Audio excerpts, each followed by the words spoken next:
সমুদ্র দেখার চক্করে পড়ে নন্দীগ্রাম তো এলাম, কিন্তু দেখো এখানেও যে এত বড় একটা ঘন অরণ্য রয়েছে তা অনেকের কাছে অজানা। পাখিদের কলতান, তারপরে যে ফাঁকা জায়গা, জনমানবহীন একটা জায়গা নন্দীগ্রামের বুকে রয়েছে, অনেকের কাছে অজানা। তবে এটা একটা ফরেস্ট অফিস। বন বিভাগের কর্মকর্তাদের বাড়িগুলো দেখছিলাম, সে অনেক দূরে। সমুদ্রে একটা কনকনে ঠান্ডা হাওয়া এই বনের ভেতর দিয়ে আসার পরে যে কীরকম অনুভূতি আছে, যারা পূর্ব মেদিনীপুরের বাসিন্দা তাদেরকে অবশ্যই বলবো একবার ঘুরে যেতে পারো এইসব জনমানবহীন একটা প্রান্তরে কিছুক্ষণের অভিজ্ঞতা সঞ্চয় করবার জন্য। গাড়ি রাখার কোনো জায়গা পেলাম না। অনেকেই জিজ্ঞেস করছিলাম যে গাড়িটা নিয়ে যাওয়া যাবে কি না, তবে একজন বললো যে গাড়ি নিয়ে যাওয়া অসম্ভব, কেননা সমুদ্র অনেকটা দূর। তারপরে এই যে রাস্তাটা দেখছো, এই রাস্তাটা দিয়ে হয়তো কিছুটা চলে যেতে পারতাম, তারপরে নাকি গাছ পড়ে আছে বললো। এবার গাছ যদি পড়ে থাকে তখন তো আর কিছু করার থাকবে না, যাতায়াতের সমস্যা হবে। তবুও দেখলাম গাছ কোথায় পড়ে আছে এখনও পর্যন্ত লক্ষ্য পড়েনি। কোথায় গাছ পড়ে আছে দেখি। আমি রাস্তার উপরে গাড়িটা রেখে দিয়ে এসেছি। এখানে বলতে ফিস্ট করেছিল কিছু ছেলেমেয়েরা, হয়তো কোনো সময় এসেছিলো বনের ভেতরে।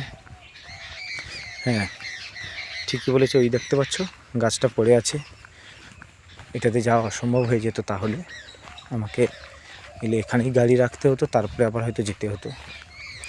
আমি আর ঝুঁকি নিইনি, ভাবলাম যে না, ভেতর দিয়েই হেঁটেই যাই। গাড়িটাকে রেখে দিয়ে রাস্তার উপরে দেখতে পাচ্ছ শুধু জঙ্গল আর জঙ্গল, কোনো কিছুই নেই। সমুদ্র এখনও আমার চোখের সামনে, আর কিছুটা দূরে আছে, তবে পুরোটা দেখতে পাচ্ছি না এখনো।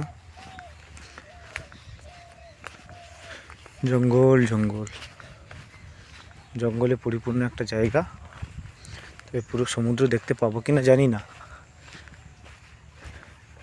শেষ তো হয়ে গেল জঙ্গলের প্রান্তর। হ্যাঁ, গাছ লাগিয়েছে এখানে।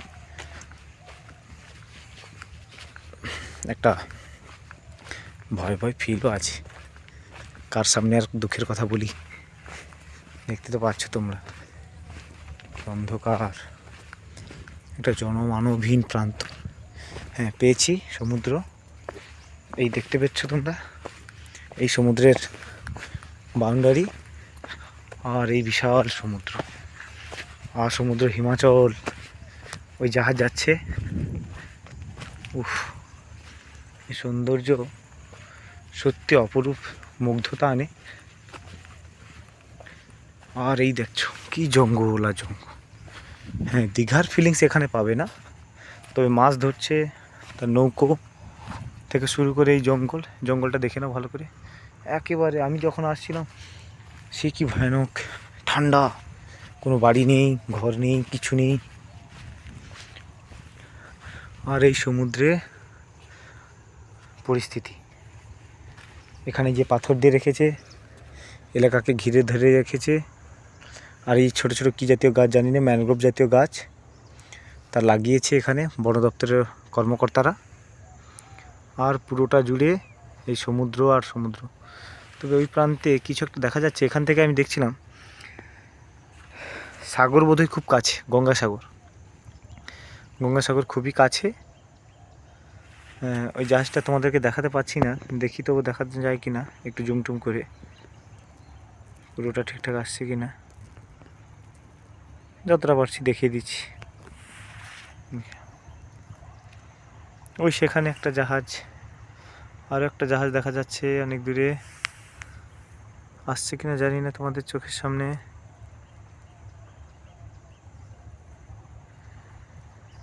বুঝতে পারলে?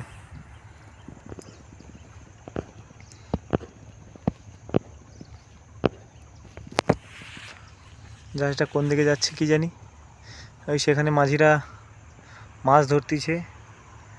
আর জলের শব্দ দেখেছো? উফ, জল অনেকটা নিচে আছে, জলের শব্দটা শুধু শোনো একবার, ভয় করে। এই সমুদ্র হিমাচলের মতো যে আমাদের এই বাংলা, যে বাংলার কথা সত্যি বলা যায় না কতটা তার রূপময় রয়েছে। একদিকে সমুদ্র আর একদিকে রয়েছে তার পাহাড় পর্বত, সব নিয়ে বাংলা। ওই দিকে যতদূর সম্ভব ওই কোণটাতে গুগল ম্যাপে দেখছিলাম গঙ্গাসাগরটা এখান থেকে খুব কাছে এবং কিছুক্ষণের মধ্যে গঙ্গাসাগর পাওয়া যাবে। সেই গঙ্গাসাগর যেখানে কপিল মুনির আশ্রম রয়েছে, মন্দির রয়েছে। কপিল মুনি তো আর বেঁচে নেই, সেই মুনির মন্দির রয়েছে। ওইখানে একটা জাহাজ আসতেছে, আর এই জঙ্গল, এই সুন্দর বালুকাময় ভূমি, আর শুধু সমুদ্র আর সমুদ্র, সমুদ্র আর সমুদ্র।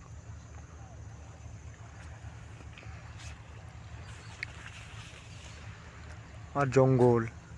প্রথমে ভেবেছিলাম যে দীঘার মতো বোধহয় কয়েকটা ঝাউ গাছ রয়েছে, কিন্তু পরেই দেখলাম যে এটা একটা বিশাল ফরেস্ট অফিস।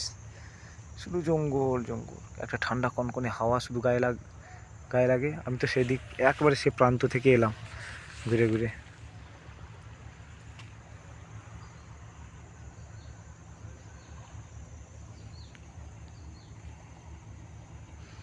দূর দিয়ে জাহাজে জানাগোনা।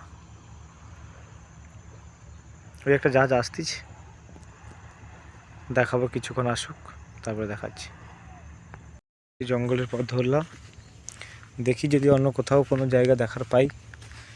ভেবেছিলাম জেলিংহামের যে ইঞ্জিনিয়ারিং প্রজেক্টটা রয়েছে জাহাজ নির্মাণ কেন্দ্রের, সেখানে ঢুকবো, হয়তো ঢোকার সুযোগ পাবো।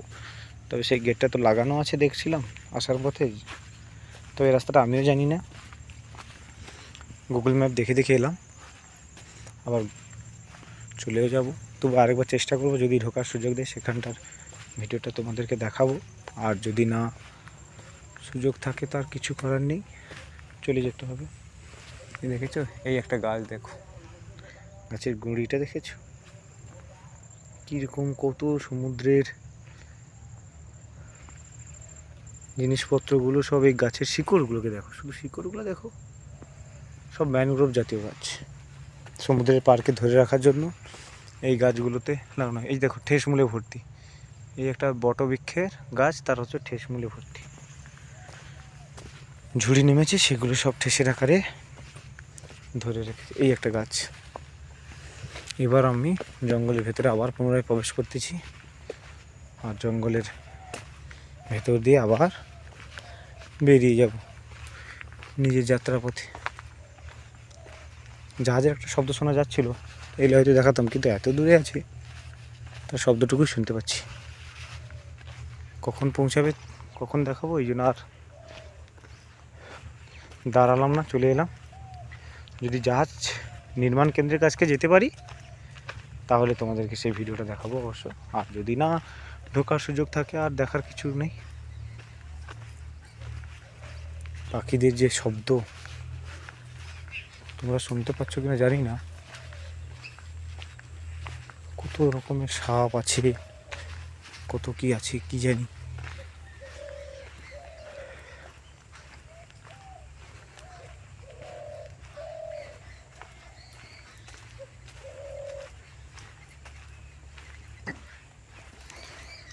এই গাছটা আবার টপকে গেলাম, একটা ভয়ঙ্কর অ্যাডভেঞ্চার ফিল আছে। ঘন বন, সত্যি বন আমাদের খুবই প্রয়োজন। যেভাবে বনে আগুন লেগে কিছু বন পুড়ে যাচ্ছে, তারপর অক্সিজেনের ঘাটতি, তারই ফাঁকে যে এই যে সুন্দর সুন্দর পূর্ব মেদিনীপুরে যে এই সুন্দর বন রয়েছে, তা আবার নন্দীগ্রামের পাশেই, দেখে খুবই ভালো লাগছে। এই বনগুলো দেখে খুব ভালো লাগছে যে এখানেও গভীর বন রয়েছে।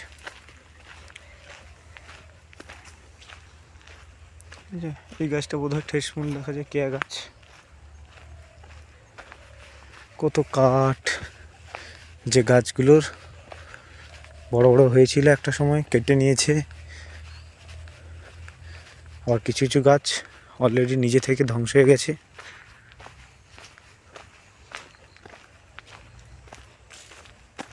এইটুকুই যে জঙ্গলের একটু রাস্তা, যাওয়ার সময় একটা ভয়ের তো একটা অনুভূতি থাকবে। আর সবচেয়ে বড় কথা, এই ভয়ের মাঝে যেটা রয়েছে সেটা হচ্ছে প্রয়োজনীয় জিনিসপত্র সামগ্রী কাছে রাখাটাই ভালো। এখনো পর্যন্ত আমি জঙ্গলটা পেরোতে পারলাম না।